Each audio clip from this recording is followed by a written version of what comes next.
ఇండియాలో hyper tension crisis ర్యాపిడ్గా పెరుగుతుంది. AIIMS experts చెప్తున్న దాని ప్రకారం మనం జస్ట్ సాల్ట్ తినడం తగ్గిస్తే సరిపోదంట. మన కిచెన్లో సాల్ట్ టైప్ని కూడా మార్చాల్సింది.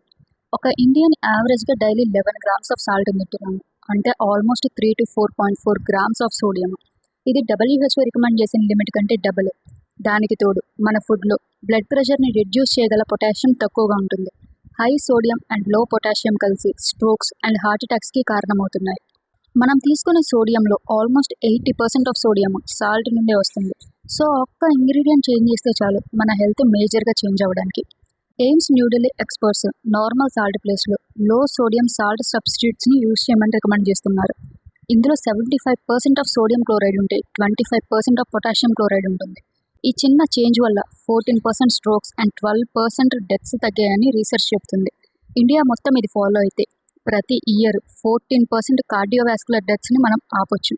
90% పాపులేషన్కి ఈ లో సోడియం సాల్ట్ సబ్స్టిట్యూట్స్ చాలా సేఫ్.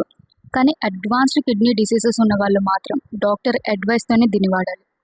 మిడ్ డే మీల్స్లో, హాస్పిటల్స్లో అండ్ ప్యాకేజ్ ఫుడ్లో కూడా ఈ సాల్ట్ని వాడాలని ఎక్స్పర్ట్స్ సజెస్ట్ చేస్తున్నారు. సో డిసీజ్ని మెడిసిన్తో క్యూర్ చేయడం ఒక్కటే కాదు, ఫుడ్తో కూడా ప్రివెంట్ చేయొచ్చు. Think about it.